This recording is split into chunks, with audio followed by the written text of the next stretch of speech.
Yun, what's up mga idol, mga kapakpak at kalapatids. And yun, maganda yung pauwi natin kanina. Ngayon, nakakataranta kasi yung forecast ng club na nilalaroan ko is pareho ng arrival. WPFC at saka BBC Rizal. Pareho sila ng arrival, pareho ng oras ng datingan. So ngayon, pareho tayong may entry doon. Halos hindi naman naglalayo yung mga release point. Malayo yung release point ng isa pero sabay sila ng datingan. Kaya yung ibon talagang halos sabay dadating. And siyempre yun, yung nag-aabang nga tayo kanina, bago pa tayo maupo ron sa duyan ko, biglang may sumulpot na isa kaagad. Nagulat ako, talagang pag-ikot niya, hindi ko akalain na akin yun kasi masyado pa maaga eh. Maaga pa, hindi akin yan. Kung pala yung paikot-ikot na yun, siya na pala yun. Yung ibong ko na pala na WPFC. Nag-chat yung kumpare ko na, pare meron ng isa dyan. May palkon, sabi niya ganun. Siguro yun, shoutout sa'yo paring Axel. Salamat sa timbre mo kanina na may palkon. Yun nga yung may palkon, yung mga ibong ko talagang takot sa palkon. Kasi yun yung isang mga predator dito sa lugar ko na nandadagit. Kinakain nila yung mga alaga nating ibon. Kaya takot yung mga ibong ko ron. Pag may palkon talagang hindi bababa talaga yung ibong ko. Hindi lalanding. Pagka-chat niya sa akin ganon, siyempre, tinignan ko nga kung may palkon nga. Tapos yung ibon ko nga, ayaw paikot-ikot, ayaw bumaba, natatakot. Pero bumaba din. Pero matagal, dami na sayang na oras kasi yung estimate time ko sa forecast niya, mga 1.3 plus yung speed niya. Naging 1.2 na lang yung speed niya. Sakto naman pagdating niya, sumulpot agad yung isa kong BBC naman. Pagtingin ko sa Sing-Sing, BBC ito. Hindi ito yung naka-enter sa area pooling. Hindi siya yung naka-enter sa area pooling. So hindi ko pinansin. Kasi hindi naman siya naka-enter sa area pooling. Dumating din agad yung naka-enter sa area pooling. Halos kasabay niya. Buti hindi na naman sa wire bumaba. Sa landing. Kasi may mga ibon sa labas. Nakalabas yung mga inakay ko nakalabas. Hindi ka nakalabas ng hindi ko alam. Tapos yun. Siyempre, siya yung pinapasok ko. Siya yung pinag-interesan kong hulihin ka agad. Dahil siyempre siya yung naka-entry. Jollibee yun eh. Jollibee. Nung na-clock natin yun, pinaguhuli ko na lahat. Hindi muna ako tumingin sa result kung pangilan tayo, kung anong ranking natin. Hindi. Pinapasok ko isa-isa kasi nandyan na lahat. Nagdadatingan na, sabay-sabay na eh. Nakakataranta, nakakatulig. And yun, meron pang isang pasaway din na checkered na palipad-lipad. Papapasukin ko, ini-stick ko. I-stick ko gano'n kasi yun ang pangpasok ko sa kanila, stick, yung PVC. Ayaw talagang pumasok, lumipad na naman, lumonda na naman. Makulit. Siguro gawa ng palkon. Talagang yung palkon, pagka nandyan yung palkon, yung ibong ko talagang lutang yung mga isip nila. Well, okay lang naman dahil nangyari na, nandyan na. Tsaka nakauwi naman lahat ng warriors ko. Kompleto yung mga ibong ko. And yan. At ito nga pala, hindi bali nung nakaraan, nagkaroon sila ng adeno. Tinamaan sila ng adeno. And maaga pa lang, na-control ko na yung adeno, hindi na lumala pa. Kasi sumuka pa lang siya. Nung ikakarga ko siya ng midto sa ARPCI, sumuka yung ibon ko.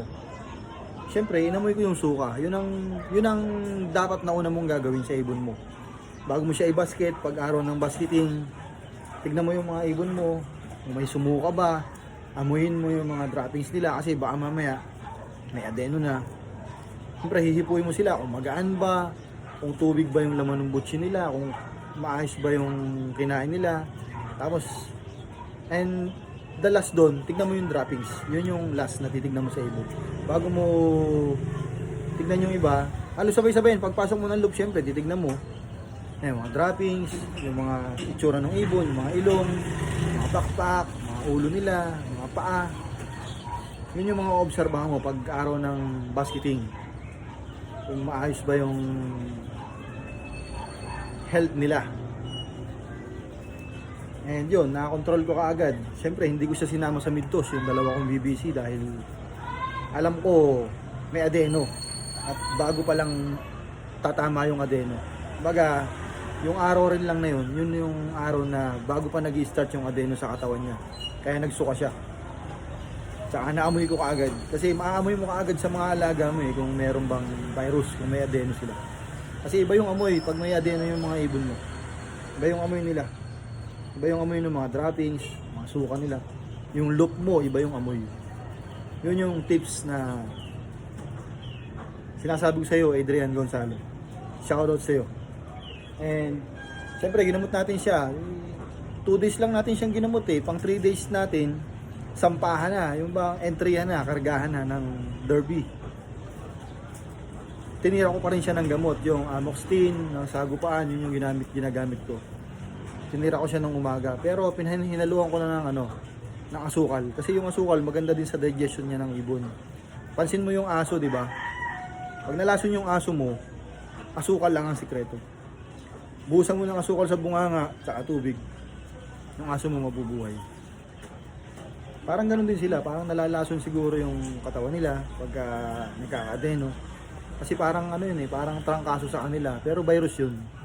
Pag hindi mo naagapan, magiging salmonella, magiging mag-going light yung mga ibon mo pag hindi mo alam yung gagawin mo.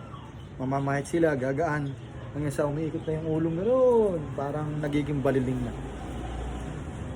Pero kung may bakuna yung ibon mo, hindi siya masyadong tatamaan ng gusto. Kumbaga, meron siyang protection. Kahit tamaan siya, hindi ganun kalala. Siyempre, yung mga ibon ko, may mga bakuna. Bago tayo mag-breed, yun ang una nating pinupundar. Bumili tayo ng bakuna.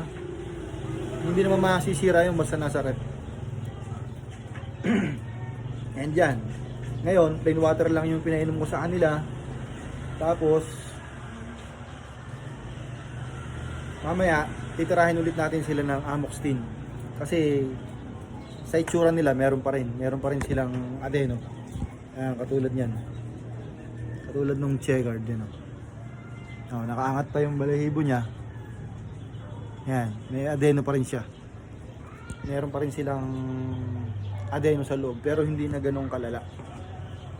Hindi na ganun kalala. So ngayon, bahala ko sana magpurga ako mamaya. Tapos bukas, doon ko sila susundutan ulit ng amoxicillin. Para tuloy-tuloy na silang gumaling. Kasi kinaya nila yung liparan niyo kasi malapit lang naman. Pero kung malayo na yung bitaw, tapos tatamaan ka ng adeno, asahan mo, talo ka na. Wala ka nang karapatang manalo. Hindi naman sa walang karapatang manalo, pero sobrang liit na nung chance mo na manalo, na umuwi yung ibon mo. Kasi syempre, sa layo nun, tapos yung ibon mo may sakit, di ba? Wala, hindi ka mananalo talaga pag ganun.